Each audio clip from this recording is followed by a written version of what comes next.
Decía Luis que al final se removerá algo en alguno de nosotros. En mí se me está removiendo la humildad. O sea, para mí esto es un acto de humildad, es venir a hablar con un titular de recuperar las dimensiones o las bases antropológicas, etcétera, de la salud integral a unas personas que saben, estoy seguro, más que yo, y sobre todo lo vivís mejor que yo. Pero bueno, lo mío es la humildad, a veces al menos. Os voy a decir que acepté con satisfacción, me habían hecho antes otras, pero no pudo ser, pero esta vez sí que acepté con satisfacción, porque para mí tomar parte en estas jornadas, estar presente aquí, es una presencia, es un agradecimiento y sincero a lo que los religiosos Camilos habéis trabajado precisamente por humanizar la salud. Vuestros esfuerzos, vuestro trabajo, vuestra dedicación permanente a esta tarea que es tan humana y tan evangélica. Es un agradecimiento también a José Carlos. Hoy recordábamos muchas cosas. Son más de 25 años. Cuando yo estaba fundando el Teléfono de la Esperanza en San Sebastián, y bueno, y estaba metido en la pastoral de la diócesis, José Carlos, fue muchas veces, ella al final todavía no tenía esas llamadas del otro lado del Atlántico. Y para mí esto es agradecer a José Carlos, pero detrás de José Carlos está este centro, ¿no? Y tampoco quiero olvidar a Paco Álvarez, que no sé si ha llegado o ha bajado ya, y no sé dónde está, pero con el que compartí unas jornadas, muchas más de unas jornadas nacionales de pastoral de la salud, ¿no? Así que mi agradecimiento, y bueno, luego mi agradecimiento, y no es por decirlo, ¿no?, sino a las personas que de manera más anónima estáis ahí día a día, como aparece aquí por todas las paredes, poniendo corazón en vuestras manos. Y vamos a ver si puedo decir lo que quiero. Bueno, yo voy a comenzar precisando muy modestamente el propósito de mi intervención.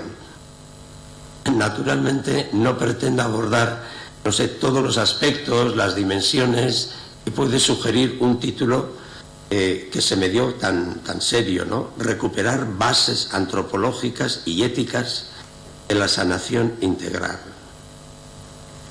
Yo no soy un experto de la teoría de la salud, pero sí es verdad que me he preocupado mucho de estar muy atento a los diferentes modelos de salud que pueden estar detrás de todo este tipo de trabajos, ¿no?, junto a la persona enferma.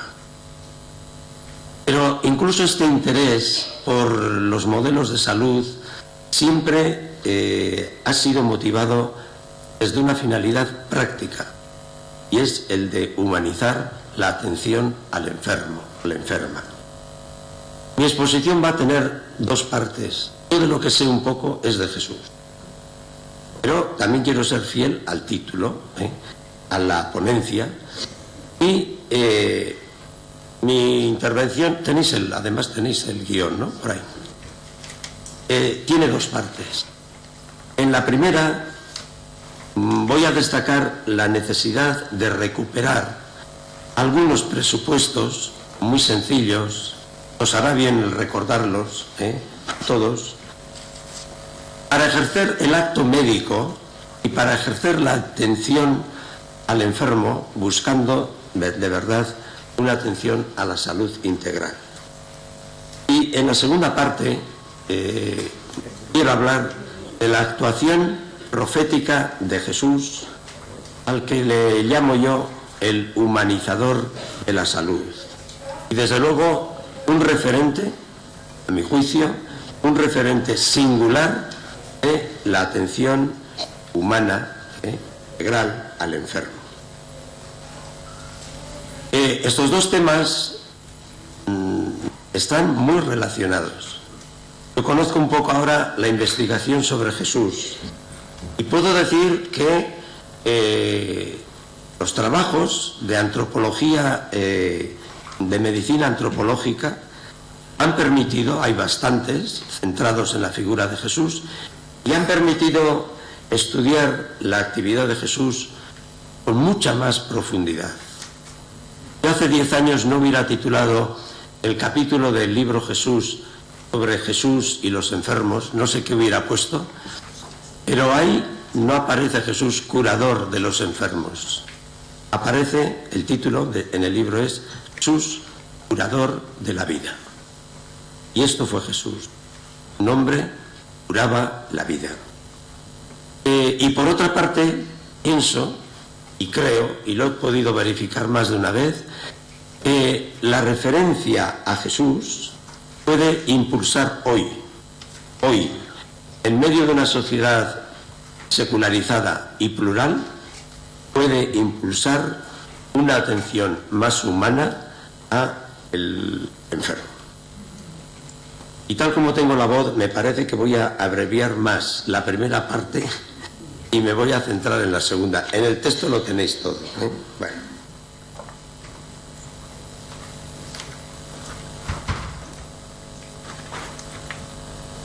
Recuperar algunos presupuestos antropológicos. Seguimos el esquema. Primero, la recuperación del sujeto humano. Habéis oído hablar 1000 veces, pero yo lo voy a decir a mi estilo. Las enfermedades como tales no existen. Nosotros solo conocemos hombres enfermos. La afirmación es de 1929, de uno de los grandes pioneros de una medicina mucho más humana, más antropológica. Y recoge algo que hoy, pues parece, teóricamente, algo asumido por toda la medicina, o vamos, no sé, toda la medicina. La enfermedad es un concepto. Al final, lo real, lo que vamos a encontrar nosotros, es las personas enfermas. Por eso, cuando la medicina se organiza y nos organiza sin darnos cuenta, cuando la medicina se organiza como ciencia, no una ciencia exacta, pero sí una ciencia de la naturaleza, y cuando trata técnicamente la enfermedad como un proceso objetivo, y sin darse cuenta se olvida o ignora a la persona que está padeciendo ese proceso desde su propia originalidad única, irrepetible, el sujeto humano queda reducido a organismo.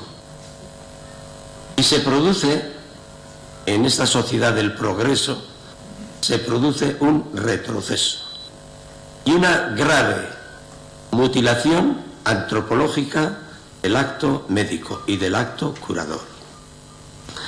Laín Entralgo, al que en sus momentos leí bastante, decía esto, el gran profesor, maestro de la historia de la medicina, que hemos tenido grandes médicos entre nosotros, ¿no? Decía, la biología humana es una disciplina esencialmente distinta de la biología animal.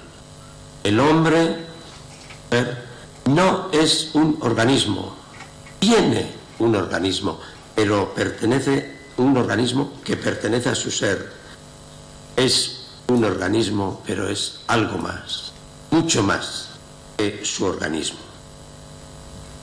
Por eso, cuando la medicina científica, y me ha tocado hablar con bastantes médicos de cierto renombre, cuando pretende llegar a la realidad de la enfermedad con objetividad pura, porque analizan los síntomas, se detectan las causas, se pronostican las consecuencias. No está llegando todavía hacia la enfermedad, hacia el enfermo real. Se olvida, esos síntomas están produciendo en un momento concreto de una persona humana, que el pasado de esa persona algo ha tenido que ver con la enfermedad, en este momento padece, y que las consecuencias de esa enfermedad van a tener una repercusión en su proyecto de vida personal, familiar, social.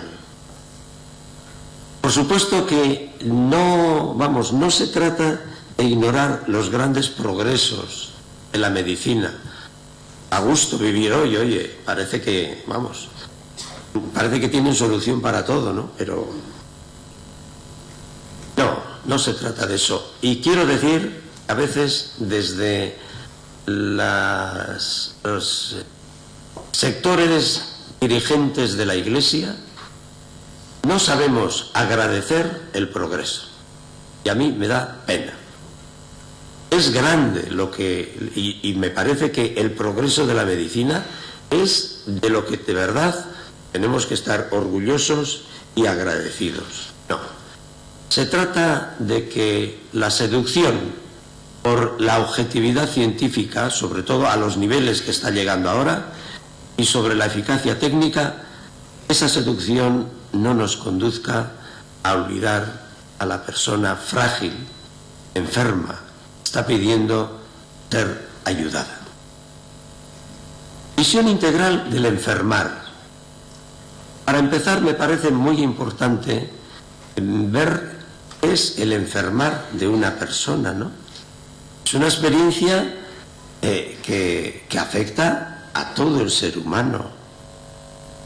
El enfermo no es un cuerpo, ni siquiera es un ser viviente. Es una persona, es decir, un ser dotado de inteligencia, de libertad, portador de valores y portador de miserias, relacionado con otros seres, con una familia, con un entorno, con una vecindad, con una comunidad cristiana, con una concepción de sí mismo, con una idea del mundo y con un proyecto de vida y con una responsabilidad propia. A ese enfermo le tenemos que curar o ayudar. Decía otro gran pionero de la medicina antropológica, Víctor Weizsäcker, decía: la enfermedad del hombre no es la avería de una máquina, sino que la enfermedad no es más que él mismo. ¿Cuántas veces yo en la residencia de San Sebastián? Creo que aquí hay gente de San Sebastián, bueno, por lo menos Cristina. ¿Cuántas veces les decía yo allí a los médicos? Yo andaba preocupado de que fuera la residencia atendida por capellanes, etcétera, y hablaba con ellos, ¿no? Y les decía: aquí la gente sale como el coche del taller de reparaciones. Le arregláis el estómago, pero no sale más sano. No sale más sano, evidente. Y si desde luego no ha sanado su relación con la esposa, su relación con no sé quién y tal, este os viene dentro de 3 años con una úlcera mayor. En las residencias se sanan algunas averías de chapa, todo, ¿no? De más importancia también, pero no quiere decir que se sanan.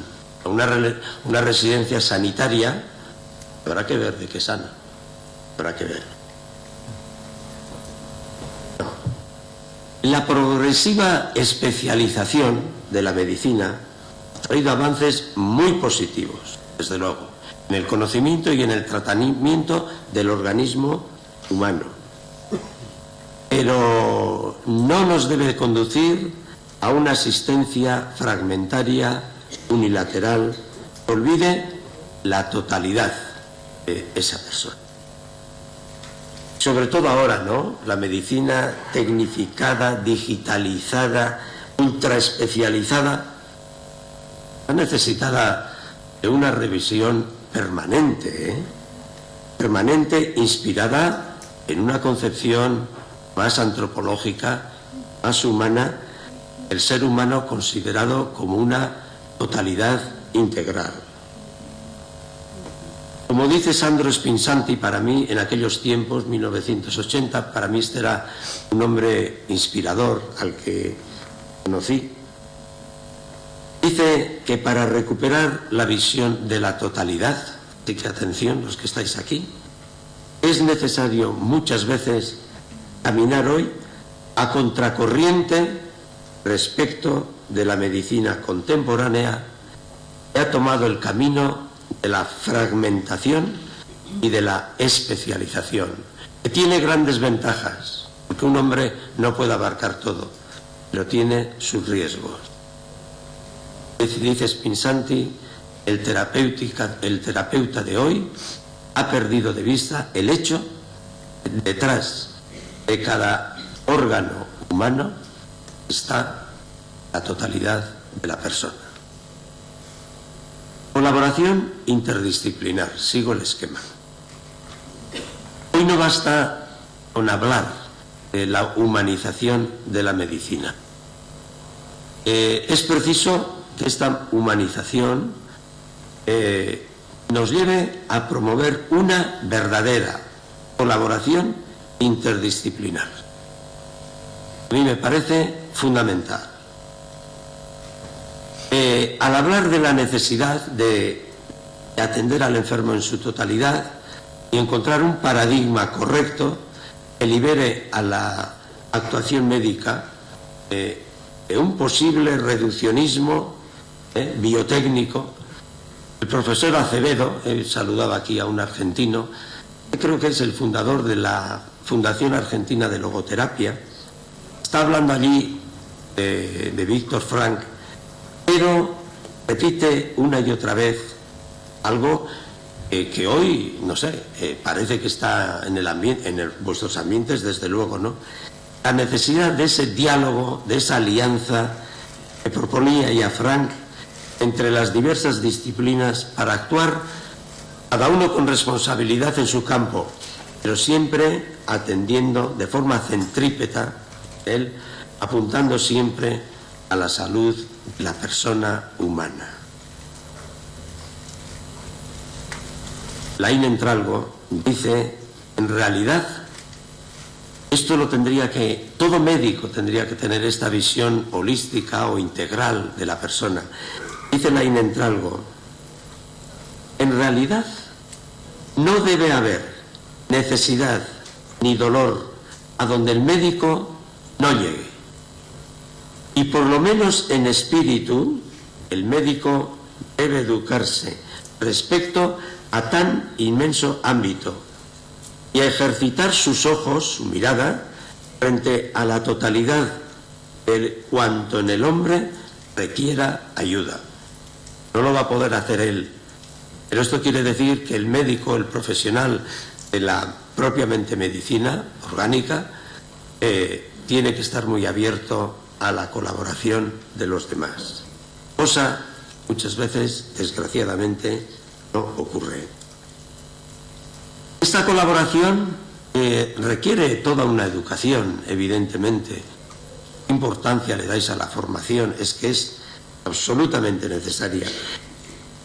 Esta colaboración interdisciplinar exige asumir desde cada disciplina, desde cada dimensión, exige reconocer los propios límites y al mismo tiempo sentir verdadera responsabilidad por el enfermo. Y aquí hay que decir, atención, ningún reduccionismo es legítimo. Cuando nos acercamos al enfermo no es legítimo reducirlo todo a biología, y tampoco a psicología, y tampoco a espiritualidad. El biologismo el psicologismo y el espiritualismo, en el fondo, son procedimientos que no atienden a las necesidades reales del enfermo. Dos cosas sencillas sobre hacia una atención, sigo el esquema, a una atención integral al enfermo.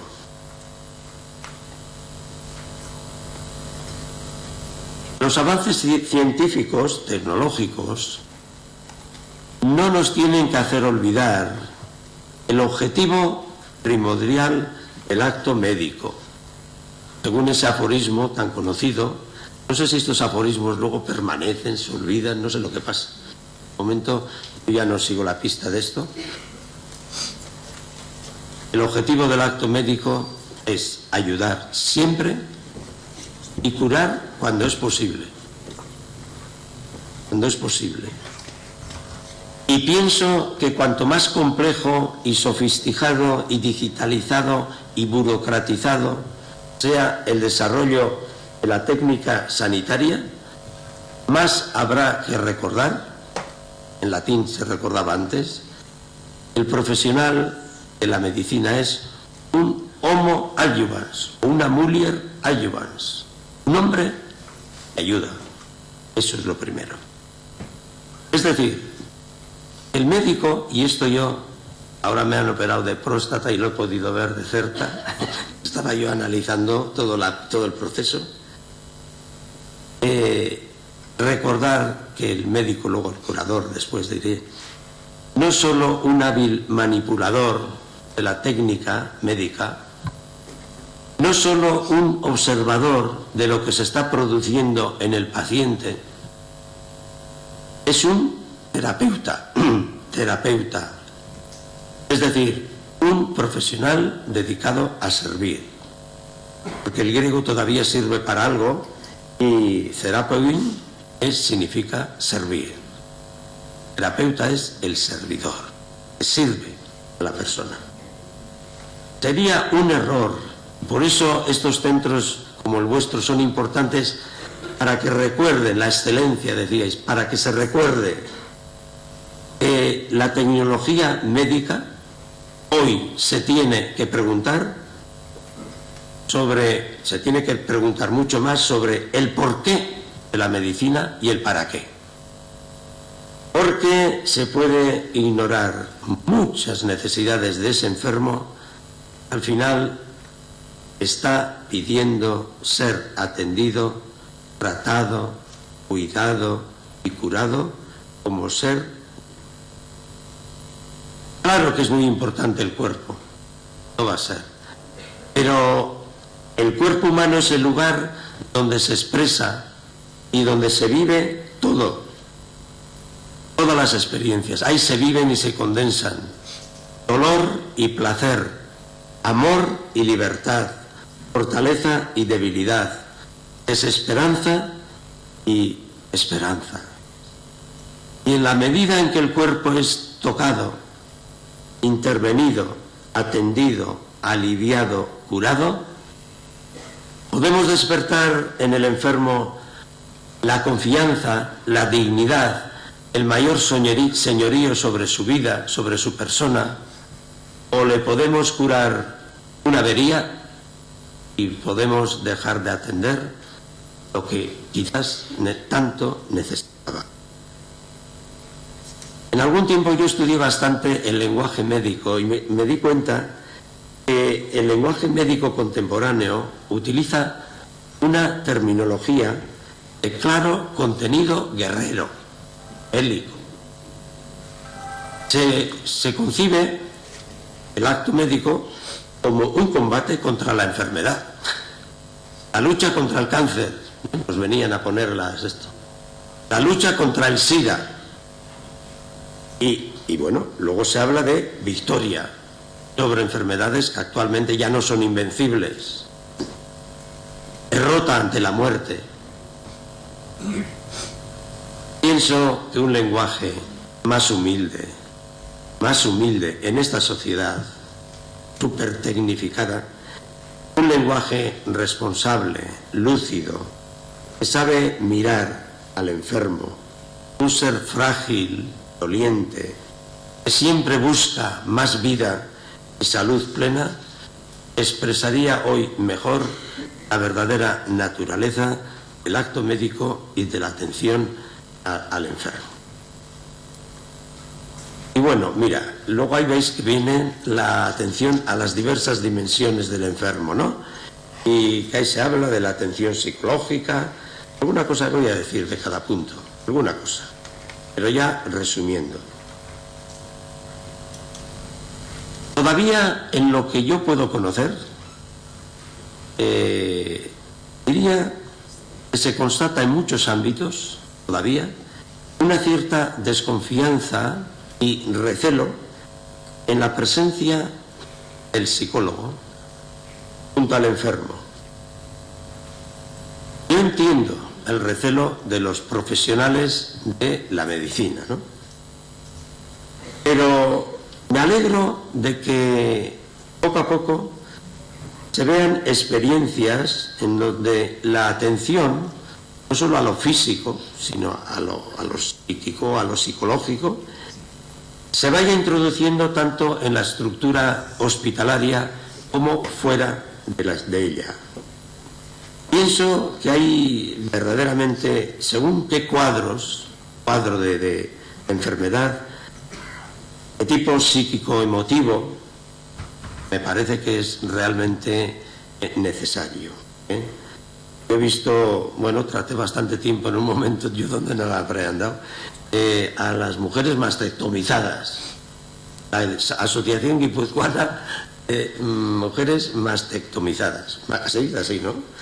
Luego corregirá, el texto va a corregir José Carlos, o sea que todo lo que está pasado de moda lo va a poner. Bien, ¿qué de problemas? El problema no era la mastectomía, era el verano en la Concha y ponerse bueno, la vamos a hacer ya, ahora hay cosas ya resueltas, ¿no?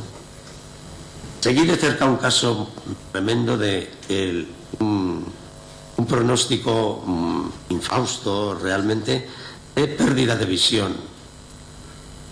La persona que estaba esperando a la operación, sabiendo que podía salir ciega, invidente se dice ahora, me parece. Pero no ven. Le llaméis de una manera o de otra, no se ve. Y desde luego, qué importante en estos momentos, en el alivio a la eliminación del dolor, alivio o eliminación del dolor, el no quedarnos solo en el dolor físico, en atender mucho mejor y muy pronto al sufrimiento moral, a las reacciones emocionales que vive el enfermo ante la incertidumbre del pronóstico. Esta nueva situación, ya les hemos llamado terminales.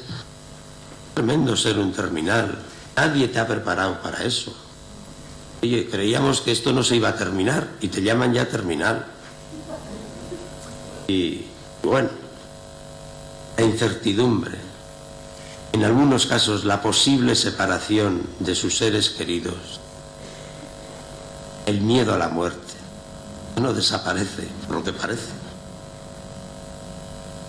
Las que y los que tengáis desde la dimensión más bien psicológica, parece muy importante el trabajo que hacéis, que lo tenéis que hacer, pues eso, sabiendo y valorando vuestra propia atención al enfermo desde esa dimensión. La atención social, voy a decir dos cositas. Cada vez más, yo creo que hay que estar muy atentos a la situación familiar y social de los enfermos. No todos los enfermos son iguales, ¿no? Enfermos crónicos con mala calidad de vida, pacientes con un entorno familiar conflictivo, familias desestructuradas que no conoceréis vosotros, ¿no? Ancianos marginados en la soledad, en el aislamiento. ¿Cuánto anciano solo, ¿no? Fijaos, desde unas parroquias, por ejemplo, yo me acuerdo en San Sebastián, en una parroquia, Me decían, yo empezaba pensando en la atención a los enfermos por tener un buen mapa de dónde estaban los enfermos más necesitados, de la geografía de la parroquia. Claro, para eso había que salirse de la iglesia. En una parroquia me dijeron que no había así mayores enfermos. Bueno, yo dije, bueno, pero por si acaso aparecían enfermos solos en el ático de no sé qué, en el no sé cuánto. No les conocía nadie, casi nadie. Me parece importantísimo. Sandro Spinsanti advierte esto. Desde la perspectiva de una población hospitalaria constituida en medida creciente por enfermos crónicos y ancianos, la intervención sanante de la asistencia social se hace indispensable.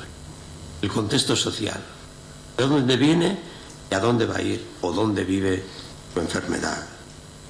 Y desde luego ahora el estar muy atentos a las graves consecuencias que la crisis económica está provocando. Casi estuve tentado de centrarlo todo por aquí, porque me parece importantísimo. Pienso, por ejemplo, en el decreto de exclusión del sistema de sanidad a los inmigrantes.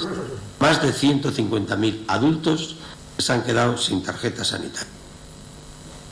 Va a ser un problema hasta para los que estamos sanos. El no atender me parece un signo de una sociedad que se cree que progresa y resulta que es tremendamente inhumana, al menos en casos. Estoy pensando en el copago. Yo creía que eso era pues lo que me toca pagar a mí, que es, no sé, en céntimos, te dicen. Ahora va mi hermana y le dice, no, ahora esto tiene que pagar no sé cuántos céntimos, ¿no? Mientras sean céntimos. Pero voy encontrándome con casos de enfermos graves, crónicos graves, con necesidad de una medicina muy costosa, donde la cosa ya cambia. Y los que necesitan, bueno, se está creando poco a poco una desatención a enfermos de familias excluidas tremendo. Y no quiero hablar, y creo que aquí se ha luchado y se ha tomado conciencia, la atención desde estos centros como sois los vosotros, atención a la posible progreso de la medicina privada, de la privatización de la salud. Para mí, convertir la salud en negocio es de lo más inhumano que me puedo yo imaginar. Y atención, porque aquí se está luchando, en Madrid, pero sé lo que ha pasado en Inglaterra. Tenían un sistema médico, sanitario, esto le pego cada golpe aquí. Se oye de aquí también. Claro, pues explicarme, oye. El sistema, estaban orgullosos de su sistema sanitario. Hoy están con una medicación, con una privatización de la medicina. Desde luego no os empadronéis en Londres. Atención espiritual. Bueno, voy a decir solo una cosa. Vivimos en una sociedad secular y plural, yo ya me lo sé. Pero, claro, yo entiendo que la atención espiritual sea marginada y esté desacreditada como algo poco importante. Yo he hablado con médicos que consideran que la intervención espiritual es una intervención innecesaria y sobre todo inoportuna. No le quieren ver al capellán por ni un lado. Y entiendo también, porque conozco también a los capellanes. Pero concretamente a un director que hubo de la residencia sanitaria, le decía yo, me estás hablando como que aquí habéis progresado y ya habéis colocado las cosas en su sitio. El capellán, allí, acabó. Es un retroceso. Un día, os daréis cuenta, no sé si se dan cuenta, pero es un retroceso. Es ignorar a la persona humana, ignorarla. Y la atención espiritual, la orientación espiritual, es necesaria en una ciudad, en una sociedad secular. Y mucho más si es una sociedad secular de muy poca tradición secularizada. Yo conozco ateos, he trabajado bastante con alejados, y yo les llamo, bueno, son ateos, pero tienen un final de la vida, ateos pero por si acaso, bueno, hay practicantes que son ateos. Y cuando yo les pregunto, ¿pero tú ya crees? La respuesta más normal es, bueno, para decir verdad, esto que tengo yo dentro, no sé si creo o no creo. Hay mucha gente que no sabe si cree o no cree. Pero tú vas a misa, ¿no? Pues sí, muchas veces voy, sí. Y, por si acaso, este tipo de personas, fijaos bien, ¿no?, necesita una orientación. Independientemente de cuál sea su actitud religiosa frente al último misterio de la vida, independientemente de qué tipo de ateísmo viva, que no os creáis que hay un tipo solo, y qué tipo de agnosticismo, ese enfermo tiene derecho a ser escuchado y a ser atendido en su demanda de orden, vamos a llamarla así, espiritual. La proximidad de la muerte y la misma muerte son experiencias muy fuertes, muy densas, y tocan a las personas. Yo he conocido un señor, a mí me decía que era, ateo y tal. Estos son los que menos ateos son, porque el que es ateo lo es y se acabó.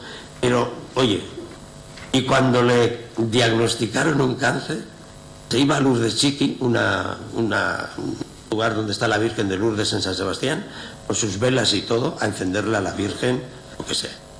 Era ateo. No habrá atención integral al enfermo sin atender su dimensión trascendente, espiritual o religiosa. Y bueno, y ahora yo quiero hablar de lo que me sale más de dentro. La segunda parte. ¿Y esto hasta cuándo es? ¿Te falta poco ya? 10 minutos faltan. Bueno, entonces dialogamos. Bueno, vamos a ver, pues ya iré más rápido, sí. Es que esto me viene. Ya veis, Jesús humanizador de la salud. Me alegraría si esta intervención aquí sirviera para que hagáis circular la visión de Jesús como humanizador de la salud. ¿Por qué no lo anunciáis desde aquí, desde un centro de humanización de la salud? Ya lo haréis, pero por si acaso. Jesús profeta curador. Jesús no es un sacerdote. No se dedicó nunca a promover y a cuidar la religión del templo, ni la liturgia de la sinagoga. Nadie le confundió nunca con un maestro de la ley, no fue un moralista, no se preocupó de eso. La gente de Galilea veía en él, en sus palabras de fuego y en toda su actividad, un gran profeta. Lo decían así, ha surgido un gran profeta entre nosotros, en Galilea. Eran de pueblo, casi todos los profetas eran de Judea. La memoria que quedó de Jesús, fijaros lo que es. Dicen, Jesús fue un profeta ungido, empapado por el Espíritu y la fuerza del Espíritu, y pasó toda la vida haciendo el bien y curando a todos los oprimidos. No dice solo enfermos, a todos los oprimidos por el diablo. Ya estamos con el demonio. Diablo, diabolos, quiere decir en griego el separador, el desintegrador, el que destruye a las personas. Lo más contrario a una medicina o a una atención integral a la salud del enfermo es la atención diabólica, la que lo disgrega, la que lo rompe, la que lo confunde y la que no lo cura. La primera mirada de Jesús se dirige al sufrimiento humano, no al pecado. No. La diferencia entre el Bautista y Jesús es abismal. El Bautista, la tradición que hay de él, ya sabéis, el Bautista no cura a nadie. El Bautista no alivia el sufrimiento de la gente. No hace gestos humanizadores. No se sale de su tarea estrictamente religiosa. Su trayectoria está inspirada solo por el pecado. Lo que hace es denunciar los pecados del pueblo, llamar a los pecadores a la penitencia y ofrecerles una liturgia de conversión y de perdón. Es un profeta muy atento al pecado. Jesús, no. Leed bien los evangelios. Toda la trayectoria profética de Jesús está encaminada a aliviar el sufrimiento y a curar la vida. Y siempre está, cuando va por los pueblos, no predica a los pecadores. Se acerca y luego ya le acercan a todos los enfermos y dolientes que hay en las aldeas. Juan, el cuarto evangelio, resume esto así, pone en boca de Jesús estas palabras: he venido para que tengan vida y la tengan abundante. Si le seguís a Jesús, tiene que crecer vuestra sensibilidad ante el sufrimiento. Es el primer paso de una persona que quiere seguir a Jesús, curador de la vida. Segundo, brevemente, la sanación dentro del proyecto humanizador de Dios. Jesús no es como los curanderos de su tiempo que hacen de vez en cuando, pues no sé, una curación. No. Es que Él se dedica a curar. Y esta actividad curadora ocupa un lugar central en el proyecto de Dios. Él llamaba reino de Dios. Y Jesús, su idea es esta: el Dios quiere entrar en nuestras vidas, en nuestra sociedad, en nuestro mundo, para hacer un mundo más justo, más digno, más sano y más dichoso para todos, empezando por los últimos. Y Jesús veía, atención, para que valoréis vuestro propio trabajo, Jesús veía la vida como la experiencia curadora, como la experiencia privilegiada para dar sentido a todo lo que es humanizar la vida. Primero, curar. Leed bien el Evangelio. Jesús siempre une estas dos cosas: el proyecto del Padre y la curación. Nunca los separa. Un Evangelio.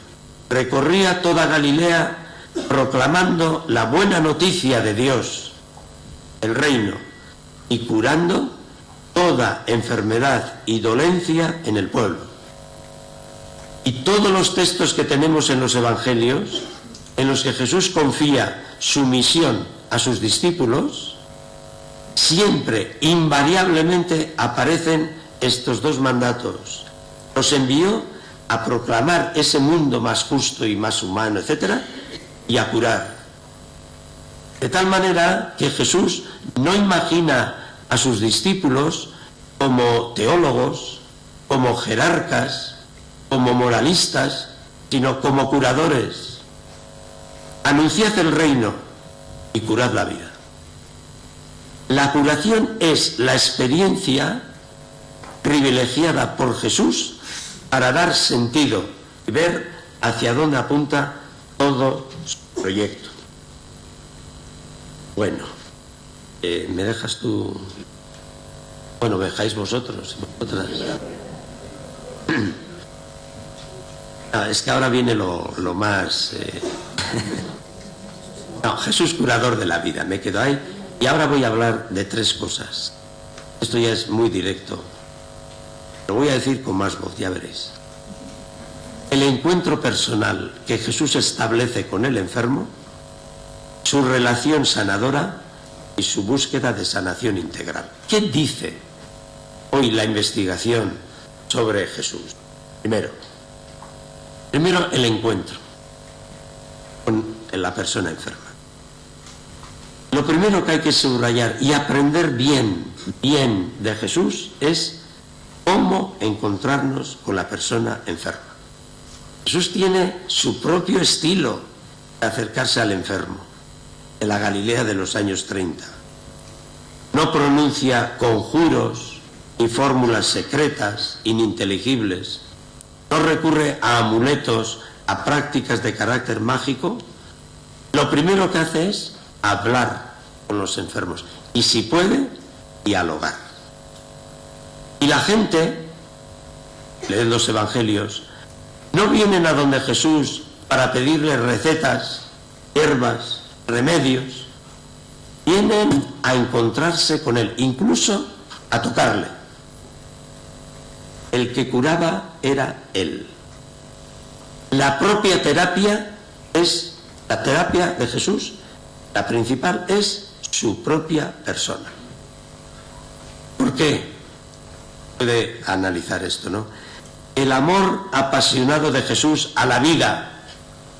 Un curador tiene que ser un hombre apasionado por una vida mejor para todos. Un curador, para mí, desde la mañana hasta la noche, tiene que dedicarse a hacer la vida más humana, cuando está de trabajo y cuando está donde esté. Amor apasionado a la vida, acogida entrañable a cada enferma y a cada enfermo. Su capacidad de regenerar a las personas desde la raíz. Su capacidad de contagiar confianza. Y no solo con palabras, Jesús toca. Antes de San Camilo, Jesús toca a los enfermos. A veces los agarra, los verbos son, a veces les agarra y le levanta, por ejemplo, a la suegra de Simón. Y por curar, Jesús hace lo que sea. Entra Jesús en la casa y entra a la habitación de la mujer. No entraba nadie. Jesús le daba muy poca importancia a esas cosas. Otras veces les infunde confianza. A los leprosos, a todos, invariablemente les cura tocándoles la piel, acariciándoles, para expresarles que no le tengan, que no hay que tenerles miedo y que hay que tocar a los que más necesidad tienen y liberarlos de la barrera de la exclusión. En el fondo de la actuación de Jesús hay un amor sanador. Hay personas que te enferman y hay personas que te curan. Y no sabes cómo lo hacen, pero no te culpabilizan, no te acomplejan. Oye, te sientes bien. Hay otras personas que las ves que van por esta calle y coges la otra, porque te van a... ¿Qué es el amor sanador de Jesús? Solo dos cosas. Es preocupación real por el enfermo y voluntad decidida de aliviarlo. Eso es el amor sanador. Eso. Para Jesús curar es su forma de amar. No hay más. Su forma de amar, porque todos estamos enfermos. Tú sabéis que no veía culpables. Es admirable Jesús. Claro que no está todo. Está sin estrenar Jesús. Por supuesto. Jesús, cuando le dicen, oye, ¿por qué comes con los pecadores? Y dice, es que no son los sanos los que tienen necesidad de un médico, sino los enfermos. Jesús no veía culpables, veía gente enferma. Veía gente enferma, fijaos qué importante es para vosotros. Parece que este niño es malo. Ese niño está herido. Un niño bien, que está bien, que se siente bien, no destruye las cosas. Las personas estamos enfermas, más que culpables, enfermos. Y eso es realmente importante en Jesús. Sin ese amor a la persona, sin ese amor sanador, puede haber técnica, puede haber remedio terapéutico, pero no es posible una relación sanadora.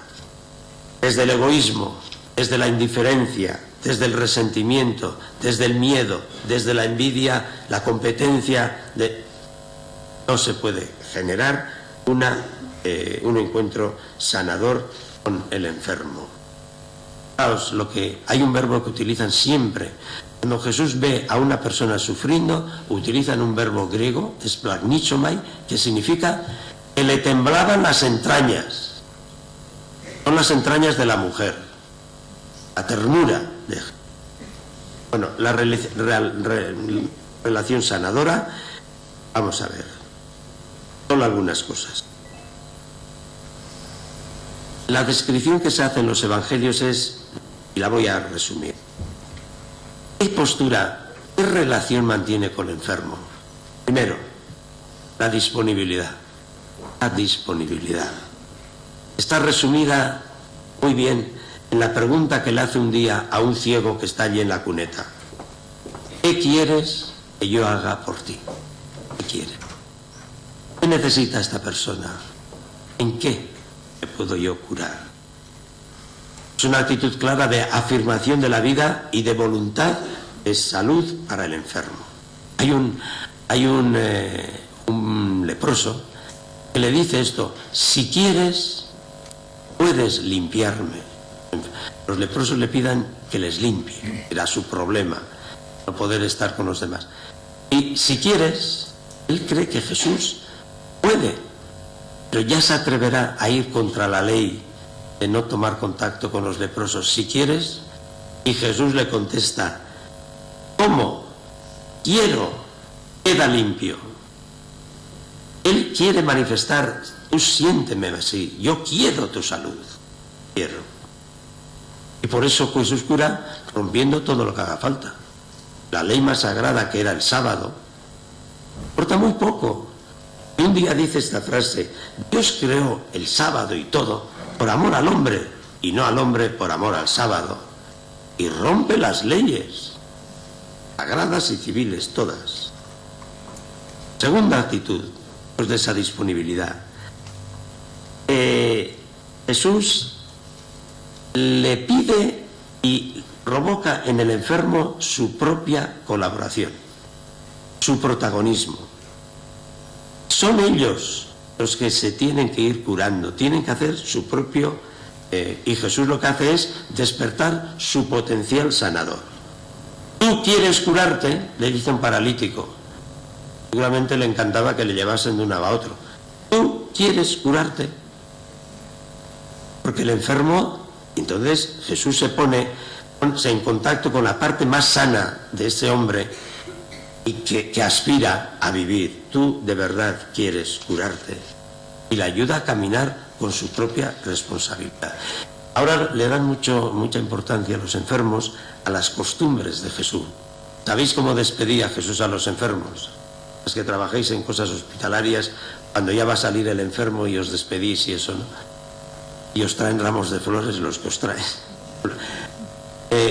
Jesús les decía: vete en paz. Eso se podría traducir así: vive a tope, vete con shalom.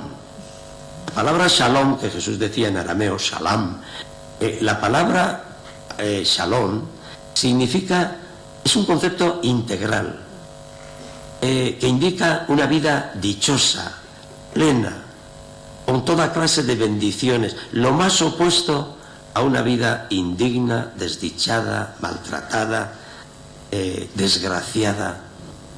Vete con paz. Ese era el deseo de Jesús. Al despedir a cualquier persona, vive bien. Y la salud integral, voy a decir lo siguiente. Para Jesús no es curar una avería. La curación de una enfermedad concreta va como... o de una disfunción orgánica, lo que queráis, va como englobada dentro de una sanación a un nivel más profundo. Y los evangelistas, Lucas, dicen que podía ser médico. Pues puede ser, porque desde luego tiene una terminología médica impresionante. Este juega con un verbo que tiene un sentido doble. Sotsein, que significa salvar, y significa curar. Es que Jesús cura, una enfermedad, pero salvando a la persona. Y al revés, salva a una persona curando sus enfermedades. ¿Sabéis por qué Jesús no pasará de moda, entre otras cosas? Porque no habla de la salvación eterna más que poniendo salud. Hace unos años aquí lo que nos preocupaba era la salvación eterna. Y ahora, como eso ya no nos importa, pero la salud nos importa más que nunca. Pues Jesús no anuncia una salvación eterna más allá de la muerte, más que buscando salud aquí, en esta vida. Y 3 aspectos y termino. De esta sanación integral. Primero, Jesús busca sanar a la persona desde su misma raíz. Su mirada no se queda en la enfermedad, va más adentro. Ya os he dicho, tú ya crees. Cuando dice Jesús, ¿cómo se ha predicado todo esto? Cuando a un enfermo le dice Jesús, tú ya crees, no le está pidiendo que rece el credo, no le está pidiendo que crea en su condición divina o cosas parecidas, está pidiendo que recupere la confianza. A pesar de estar tan mal, la vida merece la pena y que Dios es el amigo de la vida. ¿Tú ya crees? Este arte de despertar la confianza en la vida, de recuperar el deseo de vivir, es muy de Jesús. Quieres curarte, etc. Luego, segundo, entiende la sanación como liberación. Esto, fijaos, para Jesús es liberarle a una persona de las ataduras. Habla de una mujer, por ejemplo, estaba atada por el mal, por el maligno. Llevaba 18 años, la pobre. Y Jesús dice, mujer, quedas liberada de tu enfermedad. Mientras Jesús no ve a una persona libre, liberada, para Jesús esa persona todavía está enferma. Y por último, Jesús promueve la armonía interior, la reconciliación del enfermo consigo mismo, con los demás y con el misterio último de la vida. Jesús es capaz de decir, tus pecados quedan perdonados. Y os voy a decir una cosa. Esto que dice Jesús, tus pecados quedan perdonados, lo podéis decir vosotros. No se trata de la confesión, se trata de recordarle a ese enfermo. Existe, el último misterio de la vida es perdón, es misericordia insondable. Y poder decirle, y aunque él no os haya hablado ni de pecados ni de nada, todo hombre en ciertos momentos, el final de la vida sobre todo, necesita escuchar que aunque él no lo merezca, hay perdón. Hay perdón. Y todo hombre tiene derecho a despedirse de esta vida con paz, sintiéndose perdonado. Y aunque esté solo, perdonadle vosotras. Decidle, recordadle, tú has sido creado para la vida y tú, aunque no te merezcas, tú eres perdonado. El teólogo más crítico, católico, Hans Küng, recientemente ahora claro, le está dando vuelta a todo. Ahora el pobre está con Parkinson o Alzheimer. Parkinson. No, me parece, no lo sé.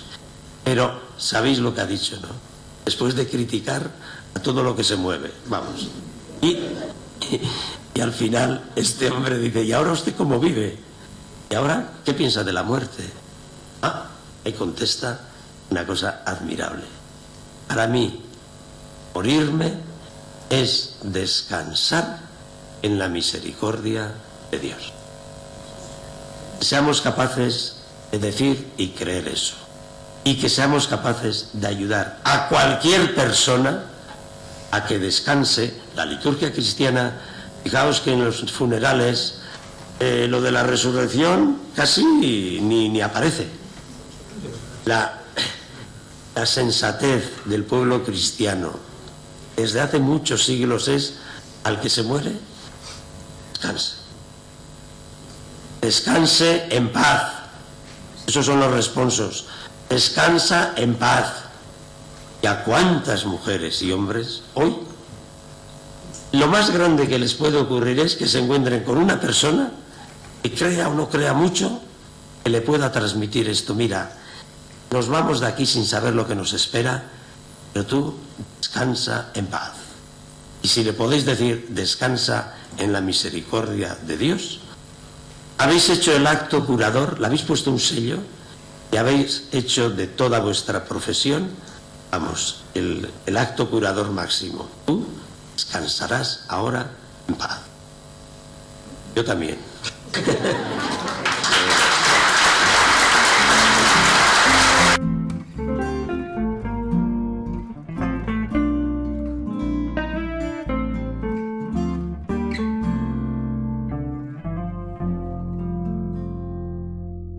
Humaniza sin piedad cada ciudad, humaniza sin parar donde no hay paz, humaniza con te quiero, con cariños, con boleros, dar una rosa de vida, eso es humanizar. Humaniza para crecer y no parar, humaniza y tu vida no coge olor a humedad, humaniza los dolores con caricias, colores.